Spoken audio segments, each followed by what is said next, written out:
previously we were discussing question number 2, where Egan Swan was asked, what is our best defense? And I'm sorry, not Egan, Ingo Swan asked, was asked what was our best defense.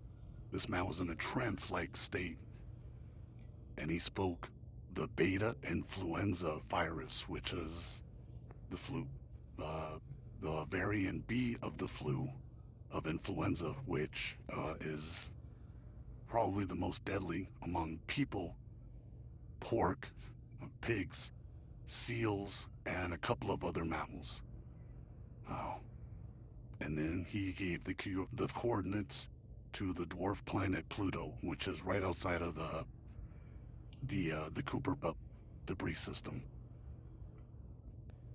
So she continued, question number 3, is there anyone else coming to conquer us?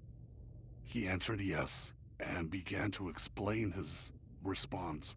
But before he could finish, the bedroom door was kicked in, and a group of men wearing all black suits, the men in black. And she knew for a fact that these were not the same men who hired her.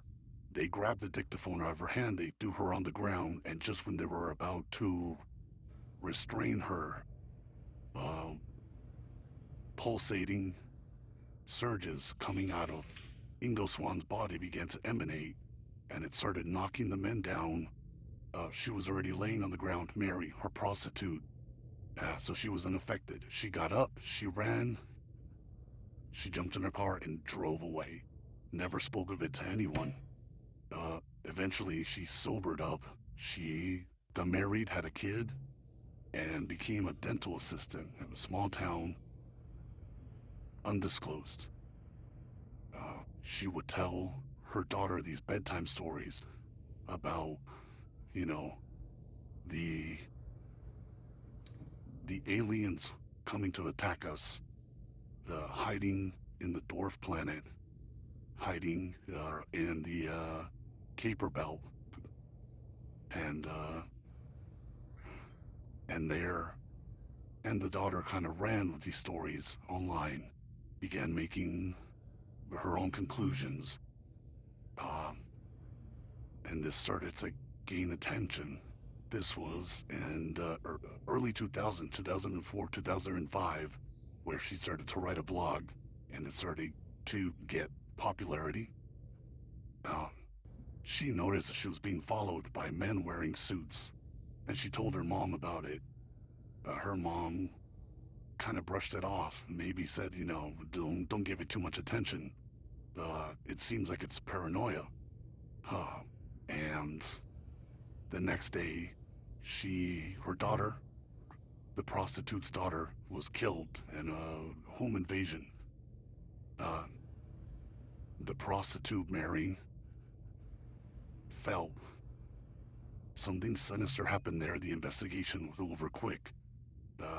It was ruled to death by, break-in.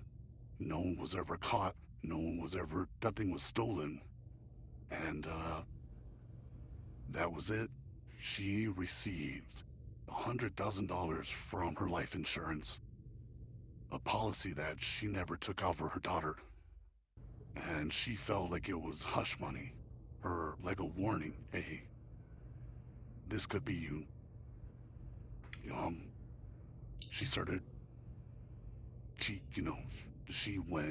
She spiraled, she went back to drugs, she became a recluse. And eventually she found me online through Reddit, reached out. I used my military connections to vet a lot of her story. I verified a lot of the military aspects, a lot of the Senate hearings that I was able to verify. The stuff that happened in the motel, I verified some of it. The prophet, I looked into him, I read some of his stuff. It seems like he's legit, but I don't know, he's dead.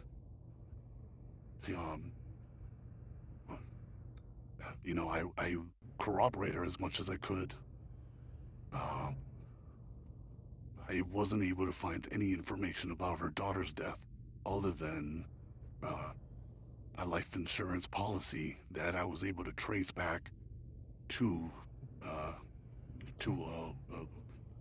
a subsidiary of CACI. CACI is a government contracting agency. I worked for them,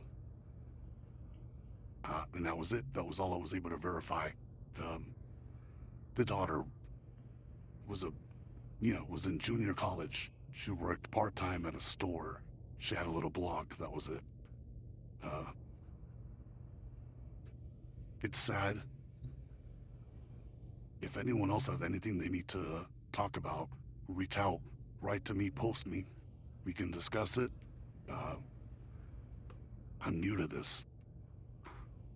I have a lot of information, a lot of background, a lot of knowledge, military training, and it's time that we start to expose this, start to expose these people. The corruption, the the the government cover-ups.